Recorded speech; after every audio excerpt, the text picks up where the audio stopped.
عليه وسلم. اللهم ألهمنا بالعلم وزينا بالحلم وأكرمنا بالتقوى وجملنا بالعافية. اللهم أخرجنا من ظلمات الوهم وأكرمنا بنور الفهم وافتح علينا بمعرفة العلم وحسن أخلاقنا بالحلم واجعلنا ممن يستمعون القول فيتبعون أحسنه. Alhamdulillah Rabbil Alamin. Alhamdulillah kita diberi peluang oleh Allah Subhanahu Wa Taala untuk sama-sama kita teruskan lagi pengajian daripada kitab Fatih Faridatul Faraid, yang mana kita berhenti pada ihsan. Ihsan yang muka Jawi ini ialah pada muka surat 6, perbincangan tentang ihsan. Bismillahirrahmanirrahim. Qala al-muallif rahimahullah wa nafa'ana bihi wa bi'ulumihi wa asrarihi fid darain amin ya rabbal alamin. Kata pengarang pada membincangkan tiga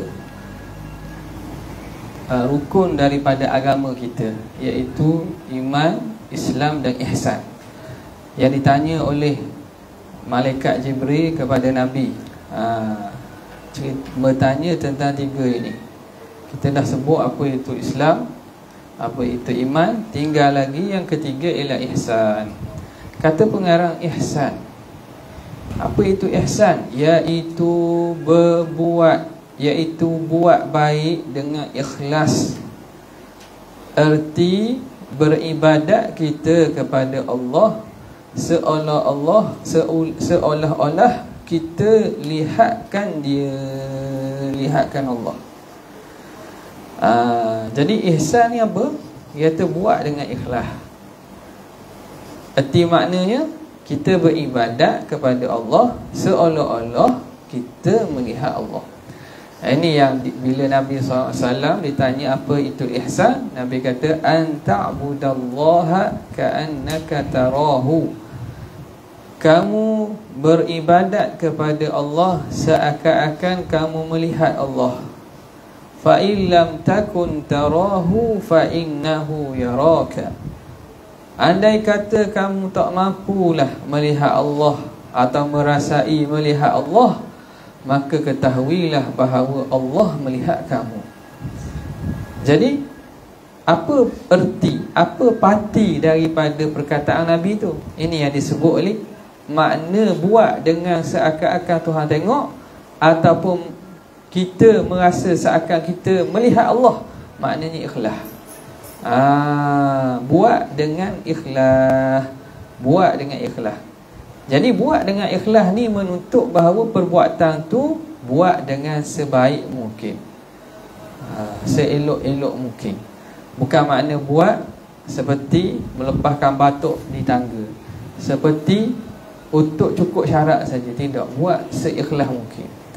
Bagaimana apabila pekerja diperhatikan oleh majikan dia, bos dia tengok dia buat kerja tak?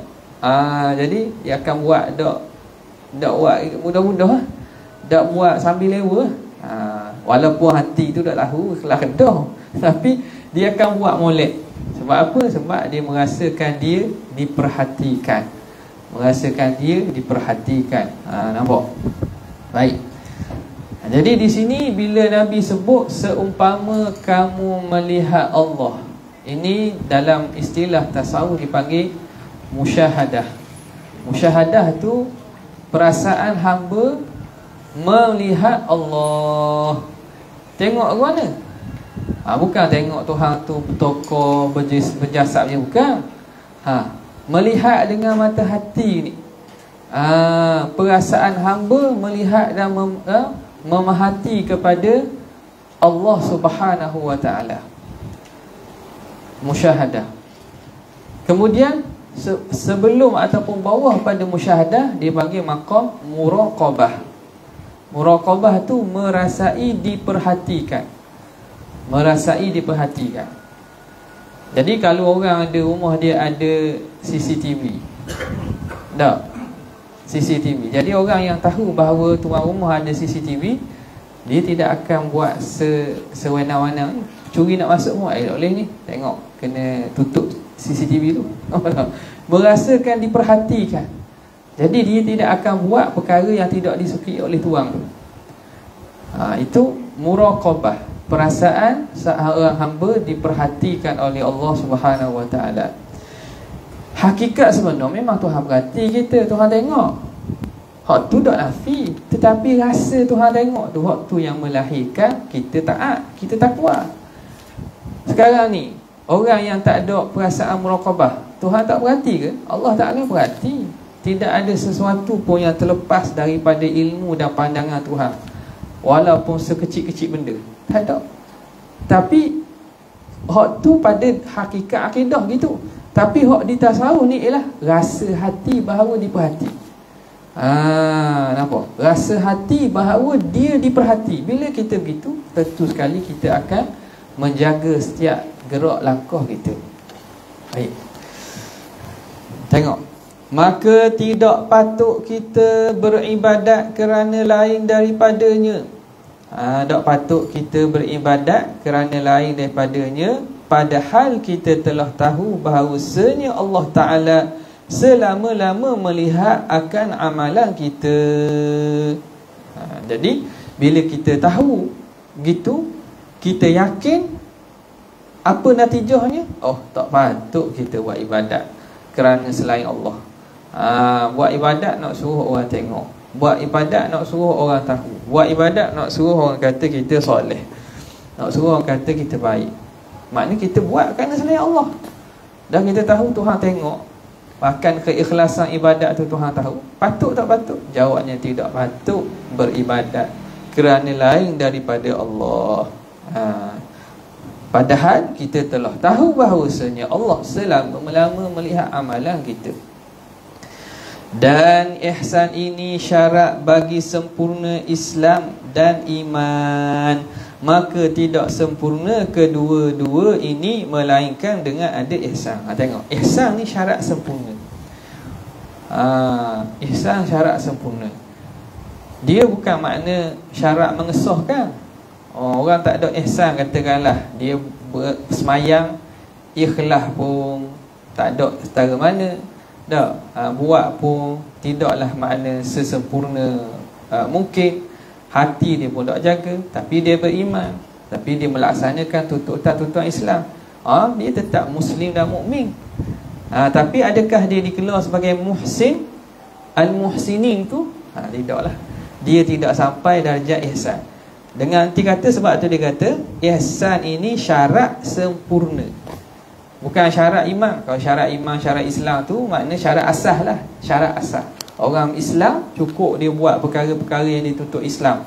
Syarat orang mukmin, dia beriman dengan perkara-perkara yang dituntut mukmin dan muslim. Ihsan itu syarat kesempurnaan.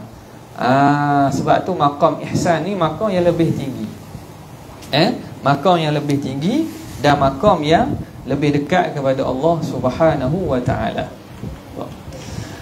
Jadi nak sempurna iman dan Islam ialah dengan adanya ihsan. Apabila ada ihsan, dia seakan dia menjadi benteng.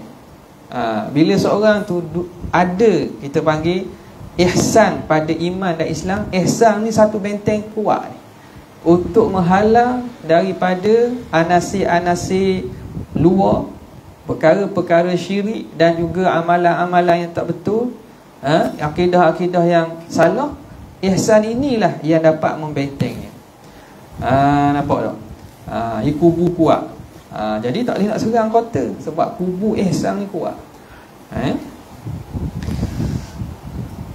Permulaan yang wajib. Selesai dah situ. Maka pengarang rahimahullah ta'ala diterang dah pada kita apa tiga perkara yang kita kena ada dalam agama kita, yang kita kena cari. Apa dia? Islam.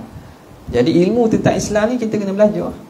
Sembahyangnya, puasanya, zakatnya, hajinya kalau wajib. Seterusnya iman. Tentang perkara iman kita belajar dalam ilmu akidah kita ni. Dan berkaitan dengan ihsan kita belajar dalam ilmu tasawuf, ilmu akhlak. Dia kena ada belaka. Kadar yang wajib, maka hukumnya wajib. Lebih daripada kadar wajib, hukumnya fardu kifayah. Kata pengarang permulaan yang wajib. Okey. Okey, sekarang ni dia bincang apa benda-benda yang wajib. Ni masuk dah ni. Awal wajibin ala kulli mukallafin. Perkara pertama yang wajib ke atas mukallaf. Benda. Kita orang mukallaf bila sampai umur balik, lengkap anggota dia sempurna untuk berfikir, akal dia elok. Apa benda-benda yang wajib pertama kali dia buat? Kata pengarang, permulaan yang wajib pada syarak atas orang mukallaf sama ada lelaki dan perempuan bahawa mengenal Allah. Yang ni keluar perkataan awwaluddin ma'rifatullah. Itu bukan hadis Perkataan itu dinisbahkan kepada Sayyidina Ali. Ada disebut yang lebih kurang maknanya dalam Nahjul Balaghah. Jadi dia bukan hadis, tapi maknanya itu makna yang benar pada syarak. Apa dia? Awwaluddin ma'rifatullah. Awal agama mengenal Allah. Atas ayat ni juga ajaran sesat pun guna juga ayat ni. Dia kata awwaluddin ma'rifatullah. Lepas tu dia bersoal lah orang ni tak kenal Tuhan lagi. Mengenal Tuhan tu hak mula-mula dah, bukan berhenti setakat tu je, tahap tu je. Benda lain ada lagi. Hak mula-mula kena penting tu kenal Tuhan. Dah bukan berhenti situ. Ibadat ada lagi kan. Tapi nak menunjukkan bahawa pentingnya ilmu mengenal Allah Subhanahu Wa Taala. Yang mula-mula secara mutlak ni kenal Tuhan ni benda berkaitan dengan akidah. Awaluddin ma'rifatullah. Awal-awal agama itu ialah mengenal Tuhan. Bila kita masukkan mengenal Tuhan dengan makna mengenal akidah, maka hak itulah mula-mula sekali. Sebab apa? Sebab ibadat-ibadat kita hak lain dia akan terhenti atas kenal atau tidak Tuhan kita. Orang semayang, kita buat ibadat, kita semayang tak? Kita semayang, niat, lafaz niat ke mana? Sholli fardhan maghribi 3 raka'atin imam ma'mum. Akhir sekali benda lillahi ta'ala kan. Puasa pun lillahi ta'ala. Maknanya ibadat kita nak persembahkan kepada lillah, pada Allah. Nak persembah pada Allah. Jadi Tuhan yang kita nak persembahkan ibadat kita tu, kalau kita tak kenal, siapa ke tak? Itu isu dia. Kita nak persembahkan ibadat kita kepada Allah, tiba-tiba alamat salah. Ibarat gitu lah. Atau postage atau barang alamat salah, siapa tak kita orang ni? Tak siapa. Paling tidak lekat di Jabapu, lekat di Korea, mana-mana, tak siapa. Jadi sebab itu penting amalan kita nak sapa kepada Allah tu biar betul Allah, biar kita kenal siapa Tuhan. Tu penting tu. Penting. Payah ke? Tak payah. Dia mudah sebagaimana kita tengok nanti. Ataupun asal-asal akidah tu tak payah. Ada orang tu dia kata mengaji sifat 20 ni macam payah lah. Kata mokcik 70 tahun belajar, tak siapa lagi, tak makrifat lagi Tuhan. 70 tahun belajar tak makrifat Tuhan. Ni kalau betul sungguh lah. Ni ada orang cerita dah. Cerita. You komen FB kata payah. Orang tu cerita. Dia kata mengaji benda payah-payah begini, sehingga orang ada di tempat di mana Langkawi dia kata dah 70 tahun kata belajar tak reti-reti lagi kenal Tuhan. 70 tahun tak kenal Tuhan ni, orang ni sihat ke tak sebenarnya? Orang ni kot tak akal tak sihat aku ni. Siapa tak boleh kenal Tuhan tu je. Dia kenal guana ni. Bukan makna kenal sungguh ti Tuhan tu guana. Tak ada benda gitu. Jadi makna salah mengaji tu, ataupun orang cerita tu saja-saja buat cerita, tak ada berlaku pun. Nak kau kenal siapa 70 tahun tak tahu lagi. Siapa nak kenal Tuhan guana sampai 70 tahun tu. Macam apa kita kata, macam ngaji Quran lah juga tak, ngaji Quran. Saya 20 tahun duk betul Fatihah. Allah 20 tahun betul Fatihah. Guana siapa tak baca suruh lain baca Fatihah saja. Memang tak boleh nak betul dah ke guana. Ataupun memang pengajian tu cara tak kena dah. Siapa 20 tahun tak boleh nak betul Fatihah. Kecuali orang tu, orang yang lidah memang salah. Kalau dalam keadaan normal biasa, bila kita latih-latih, tak bahaya. Benda itu boleh dilatih. Baik. Tengok. Mana tadi?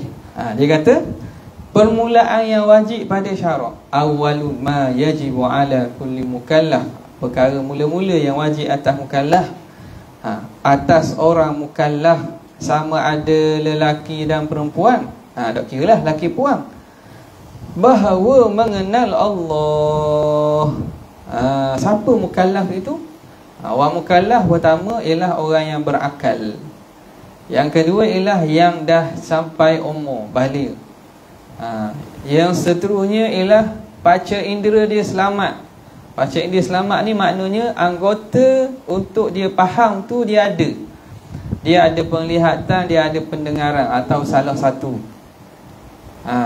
Dia ada penglihatan atau pendengaran. Kalau orang tu buta dan juga tuli sejak lahir atau sebelum daripada balik lagi, dia buta dan juga tuli, maka boleh dia belajar tak? Tak boleh belajar. Dia tak boleh nak faham.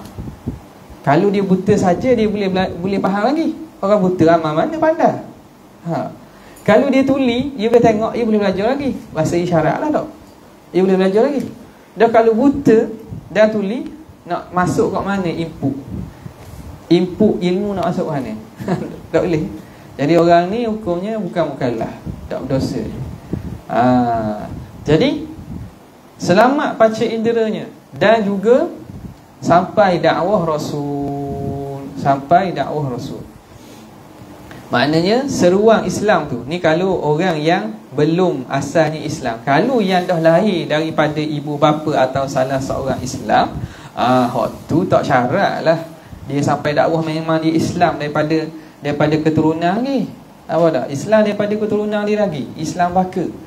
Ni kalau tak pernah dengar ni Islam tu apa, duduk di pedalaman Amazon, kena tinggal sejak kecil, keluarga segala bela Mowgli. Contoh. Ataupun adalah di mana-mana tempat yang tak pernah sampai maklumat apa itu Islam, apa itu iman Tuhan tu apa, tak pernah sampai langsung. Maka orang ini tidak mukallaf. Orang ini tidak ditaklifkan. Dah dia tak kenal Tuhan, tak dosa. Tak dosa. Allah Ta'ala tidak menzalimi orang yang tidak sampai kepadanya seruan. Sebagaimana Allah Ta'ala sebut, وَمَا كُنَّا مُعَذِّبِينَ حَتَّى نَبْعَثَ رَسُولًا. Tidaklah kami mengazab sesuatu kumpulan, seseorang, hatta nab'atha rasula, sehingga kami utuskan rasul. Rasul telah wafat, orang yang menjalankan tugas rasul, para alim ulama, para pendakwah, wasilah ilmu tu siapa? Ada buku boleh baca, ada sumber media boleh tengok, ada internet boleh dia search dan seumpamanya. Apabila cukup syarat ni, orang tu mukallaf. Orang itu mukallaf. Bila mukallaf, dia tak kenal Tuhan tak. Maknanya apa dia? Dia telah cuai terhadap tuntutan diri dia. Allah Ta'ala menuntut dia kenal Tuhan, tuntut dia kenal siapa pencipta dia, apa tanggungjawabnya. Tiba-tiba dia tidak mencari dan mempelajari untuk mengenal Tuhan, maka dia telah cuai pada tanggungjawab. Maka kalau Tuhan seksa dia, tak ada salah pun, tidak ada zalim pun. Kerana apa? Kerana dia sendiri yang menzalimi diri dia. Inna Allah la yazlimun nasa syai'a walakinnan nasa anfusahum yazlimun. Tuhan tidak menzalimi satu pun kepada manusia, tapi mereka sendiri manusia yang zalim pada diri mereka. Jadi pertama mengenal Allah. Kenal, dia akan terang pula apa makna kenal. Laki dan perempuan. Ada lagi, kalau ada khusam masuk jugalah. Masuk juga sini. Erti mengetahui akan segala mengetahui akan segala hukum sifatnya dan segala hukum ketuhanan, dan mengetahui barang yang bergantung dengan rasul-rasul. Gitu. Sekarang ni kita nak kenal Tuhan. Kenal kat mana? Ni kena tahu ni kenal Tuhan ni. Dia kata saya kenal sungguh Tuhan. Mana? Nampak putih. Putih, cahaya. Tu mana ada orang nak kenal. Nampak tak? Nak. Dan ini macam-macam orang kata jumpa Tuhan dalam mimpi. Jumpa mana? Besar, putih. Itu kan Tuhan, tu hantu. Terbalik bagi Tuhan. Jumpa hantu tu. Jadi kenal Tuhan apa dia? Ni kena tahu. Artinya mengetahui akan segala hukum sifatnya. Kita tahu hukum sifat Tuhan. Jadi sifat Tuhan ni ada yang wajib, ada yang mustahil, ada yang haram. Itu makna hukum bagi sifat Tuhan. Mengetahui hukum sifatnya. Hukum sifat tu apa dia?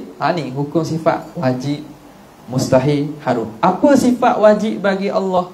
Apa sifat mustahil bagi Allah? Apa sifat yang haram bagi Allah?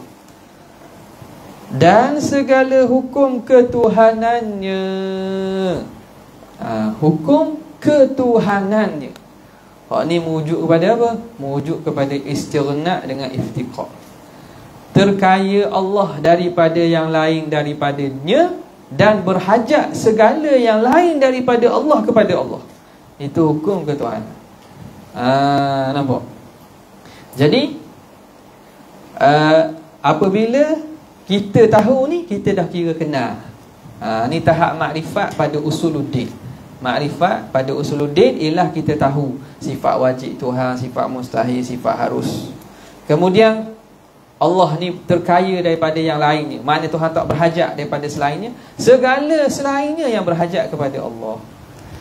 Dan mengetahui barang yang bergantung dengan Rasul-Rasul. Dan tadi berkait dengan ketuhanan, uluhiyah ketuhanan, atau ilahiyat ketuhanan. Sekarang ni an-nubuwat, tentang kenabian pula. Kan syahadah kita ada dua kalimah panggil kan. Ada dua komponen syahadah kan. Asyhadu an la ilaha illallah, itu bab Tuhan. Kemudian wa asyhadu anna Muhammadar Rasulullah, itu bab kerasulan. Jadi dua-dua ni kena tahu, barulah makna sah. Kalau orang yang tahu pertama saja, yakin yang pertama tapi tolak kedua, macam orang Yahudi, dia yakin Tuhan tu satu. Tuhan tu yang mencipta alam, Tuhan yang beri rezeki, Tuhan yang mengadakan syurga neraka. Dia yakin benda tu, tapi beriman tak beriman sebab dia tolak syahadah yang kedua, wa asyhadu anna Muhammadar Rasulullah.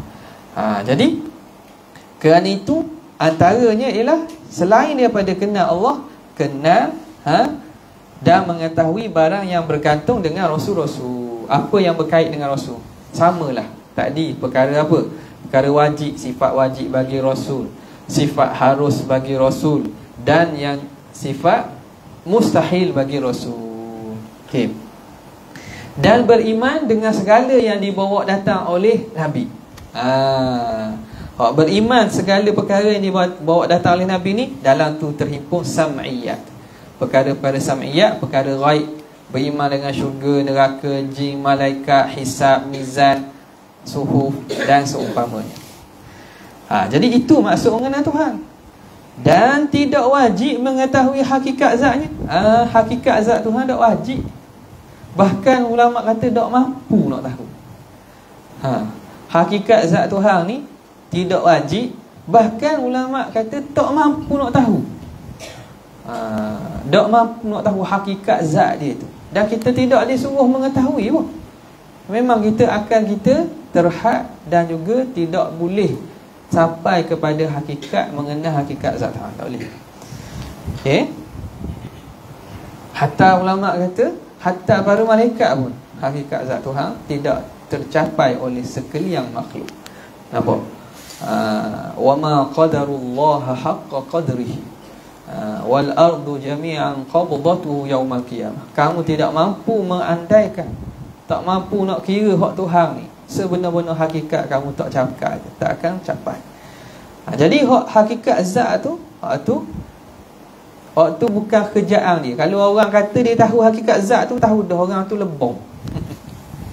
Dia kata dia boleh sifatkan Tuhan ni gini, hak tu memang tolak awal. Hak tu memang tipu atas darat kering orang panggil. Habis. Jadi kita faham.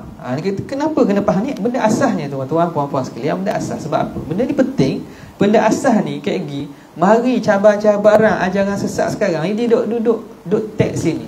Dia duduk petikai sini. Jadi orang tak kenal, orang tak faham mengenal Tuhan tu.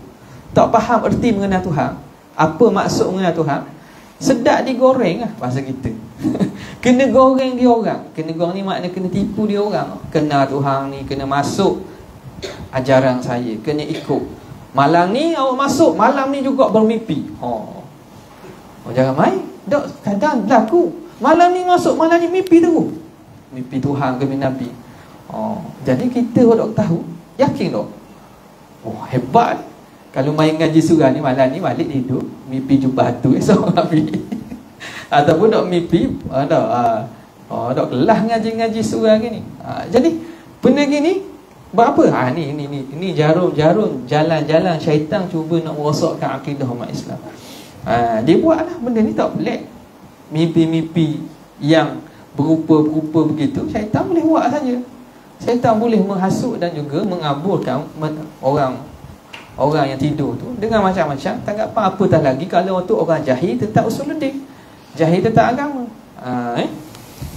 Sebab tu kita tak pelik ramai orang ikut. Ramai tak ikut. Baik. Kerana yang baharu tidak boleh mengetahui hakikat yang qadim. Hakikat yang qadim. Tengok. Kok orang tanya, dah nak tahu juga boleh tak? Tengok tuan kitab kita khabar dah. Dok soh tebeng lah dia kata. Yang baharu tu makhluk. Al-hadith. Hadith tu makna yang baharu tu makhluk lah. Kerana makhluk tidak boleh mengetahui hakikat yang qadim, mengetahui hakikat khaliq, penciptanya. Sebab apa? Sebab kita ni, otak yang kita guna nak faham tu, otak tu Tuhan buat kan. Jadi tak boleh kenal hakikat Tuhan, tak boleh lah. Sebab otak tu Tuhan buat. Tuhan beri kekuatan otak banyak tu, tak boleh kenal, tak boleh. Tak boleh lah. Yang kita tebing-tebing sangat pergi kena akhirnya akhirnya eri selipar pakai sebelah. Jadi kita putus wayang putus wayang.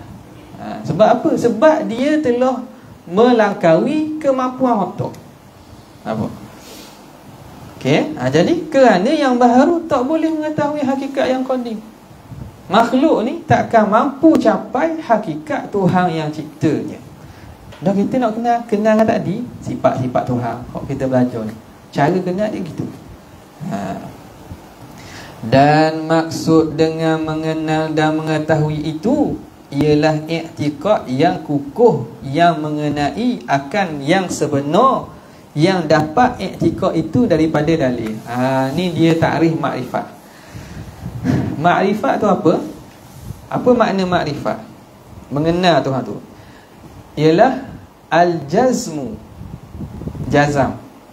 Al-jazmu al-mutabiq lil waqi'i an dalil. I'tiqad tu ialah jazam, putuh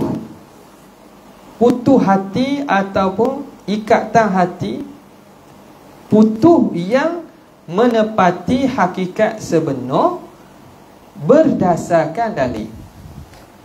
Tengok dia kata maksud dengan mengenal dan mengetahui itu ialah i'tiqad yang kukuh, i'tiqadun jazim, al-jazmu yang mengenai akan sebenar, al-mutabiq lil waqi' yang menepati hakikat sebenar, yang dapat i'tiqad itu daripada dalil, an dalil, berdasarkan dalil. Jadi komponen makrifat tu 3 perkara yang ditutup sini. Apa dia? Pertama al-jazmu, jazam, i'tiqad putus. Yang kedua, i'tiqad tu menepati hakikat sebenar, realiti. Yang ketiga, mesti dia berasaskan dalil. 3 ni. Barulah orang tu dikira memiliki i'tiqad sempurna. Pertama, dia i'tiqad yang teguh, putuh. Jazam, mana putuh. Macam orang buat putusan, putuh dah ni, putuh dah tak boleh nak keluh-keluh dah lah. Putuh. Tak boleh makna ada kot Tuhan tapi boleh jadi tak ada. Tak boleh. Main boleh jadi ni tak boleh. Tak. Kalau tanya orang-orang muda atau tanya orang dekat masyarakat luar, mana kau? Buat survey atau buat dia punya apa ni? Tanya survey di jalanan. Awak yakin sungguh-sungguh ke? Apa? Kalau tidak, takkan berlakulah isu murtad, isu jadi etis. Saya etis ada guru etis pula. Guru etis Melayu. Etis Melayu. Hak etis tu memang nafi dah. Hak ni hak keluh-keleh masa tengah sebut. Tuhan ada, kita yakin gitu, tapi boleh jadi tak ada. Boleh jadi tak betul dah. Boleh jadi kalau nak mentakdukkan diri dia. Boleh pula dia nak mentakdukkan diri dia. Jadi nilai akidah tu dok kemah dah. Padahal i'tiqad mesti jazam, mesti putus, kemah. Dok gogeh.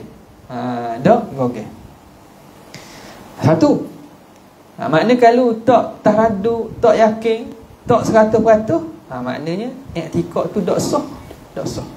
Dok sah tu kalau dok beriman lagi lah. Dia kena putus.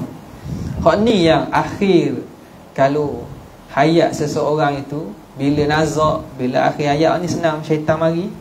Syaitan mari ni rupa dengan rupa, katalah dia sayang ke mak dia. Mak dia hok mati dulu, mari awang. Lelaki kalau apa panggil benda? Apa panggil apa?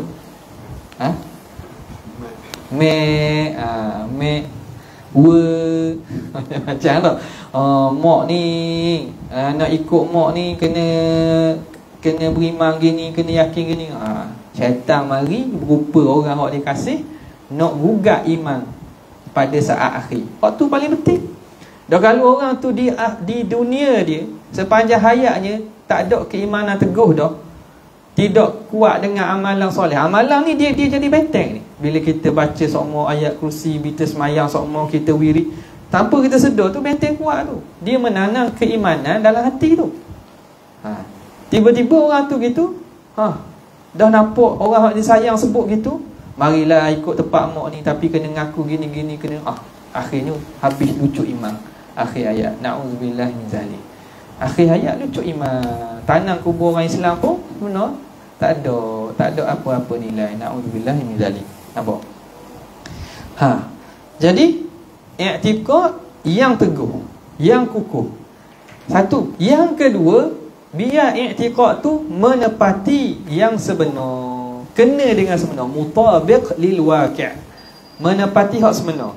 Kalau yakin tapi tak betul, orang tak panggil i'tiqad betul.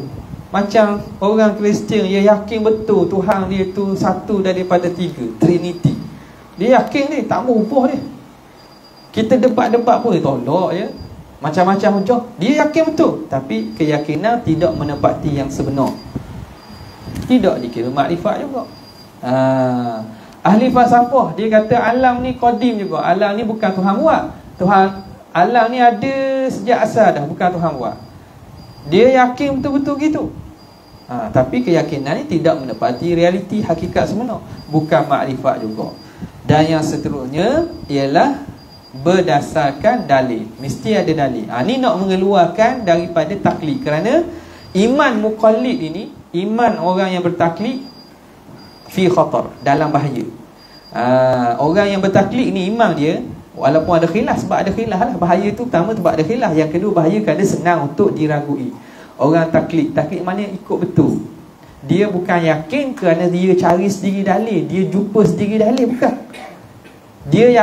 Dia beriman kerana dah mak ayah dia beriman lah.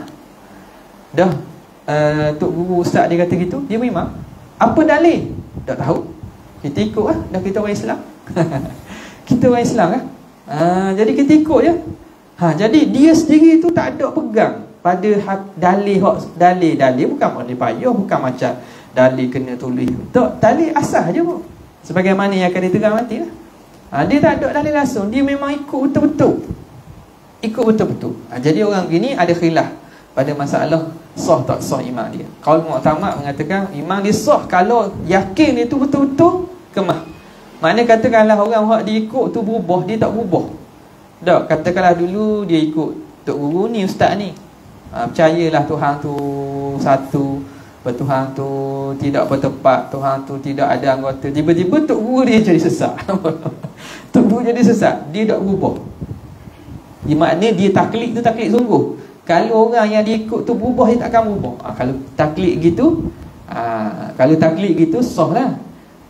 Tapi payahlah gitu. Kalau kita taklid ikut orang, maknanya biasa kalau orang kita percaya tu berubah juga kita. Apa tu? Berubah juga kita. Dulu ikut haluan kanan, lepas tu lama-lama tu kepala ikut haluan kiri, kiri buka. Sebab orang belakang ni kadang ikut ketua je. Ikut ketua. Apa? Jadi dalam bab akidah, taklid yang betul-betul kemah, pandangan muktamad kata sah. Cuma dia berdosa kalau dia mampu belajar dalil, mampu mencari dalil, dia tidak cari dalil, hukumnya berdosa. Kalau dia memang tak mampu dah, orang tua sangat dah, ataupun belajar pun memang tak lepas, bilang pun boleh bilang cukup jari tangan kaki 20, lebih 20 pening. Nampak tak? Tak mampu untuk faham lebih ada tu, orang macam tu dimaafkan. Okey, i'tiqad daripada mendapat i'tiqad itu daripada dalil. Isyak berapa? Cikgu? Sikit lagi. Okey. Nampak? Jadi isu muqallid, imam muqallid, iman orang bertaklid. Iman orang bertaklid. Sebab itu id kullu man qallada fit tauhidi imanuhu lam yakhlu min tardidi. Kerana setiap orang yang bertaklid dalam masalah tauhid, imanuhu, keimanannya, lam yakhlu min tardid, tidak sunyi daripada ada keraguan. Itu bahaya juga taklid ni. Sebab itu pandangan yang kedua mengatakan taklid tidak sah. Imam orang taklid ni tidak sah. Walaupun itulah bukan pandangan muktamad, pandangan yang sah. Tapi bahaya tak bahaya taklid ni kerana boleh didatangi oleh keraguan. Yalah, kalau orang tu dia sendiri bukan cari dalil tak, memang boleh ragu. Contoh kita kata nampak anak bulan Zulhijjah lagi. Kita tak tahu nak tengok anak bulan ke mana, di sudut di bahagian barat tergelam matahari, sudut berapa, kat mana nak tengok, tak tahu. Kita ikutlah ahli falak. Kita ikut ustaz lah. Ustaz belajar falak. Ustaz ni belajar falak. Ustaz tu khabar kita, nampak dah anak bulan, esok 1 Zulhijjah lah. Kalau kita percaya semata-mata perkataan dia, kita panggil taklid. Kita percaya semata-mata perkataan dia, kita tak tengok lagi tak? Itu panggil taklid ke? Taklid, percaya betul dia. Okay. Ini dalam masalah ni nak khabar beza taklid. Tiba-tiba dia khabar gini, gini, mu nak kita tengok lah apa, pergi naik atas bumbung, tengok matahari tenggelam, sudut katakanlah 5 darjah ke mana daripada tempat tenggelam, nampak. Dia pun pergi naik. Jadi apa tugas guru tadi, ustaz tadi? Dia tunjuk jalan. Jalan ni gini, tengok sini, nampak anak bulan. Kita pergi tengok, ada sungguh anak bulan. Tu nak kita taklid dah. Walaupun mula-mula kita percaya cakap dia kan, tapi kita sendiri melalui proses tu. Kita cari sendiri dalil. Kita tengok sendiri anak bulan. Tapi kita nak siapa tengok tu, memang kena ikut cakap dia dulu. Sebab kita dah reti. Ikut cakap dia dulu. Kita pergi tempat ni, tengok matahari tenggelam, arah ni pusing ke sini sikit, naik ketinggian ni sikit, nampak. Kita naik sungguh nampak. Orang tak panggil taklid dah. Kita dah tu ada dalil. Nampak? Jadi begitulah proses dalam akidah. Akidah ni kita belajar ni, kita taklid kepada Tuhan kita kan? Tuhan kita ni khabar, dalil ada Tuhan ni bergiam. Lepas tu dalil Tuhan ni satu, bukan banyak, bergiam. Kita pun baca, kita rasa dan kita yakin. Kita pun fikir. Betul sungguh buat di khabar tu. Maknanya dalil tu hak kita dah. Ada dalil tu panggil. Kita tak panggil taklid. Taklid tu maknanya tak tahu dalil dah. Tak ada rasa, pegang tu lah. Dia kata gitu dah. Sekarang ni dia khabar kita dalil tu apa. Kemudian kita pegang dan kita yakin dalil tu, kita ada dalil tu. Ada itu dikira dah berdasarkan dalil. Dan wajib pada syarak atas tiap-tiap mukallaf mengetahui hukum akal yang 3. Masuk hukum akal lah. Wallahu ta'ala a'la wa a'lam. Ada soalan?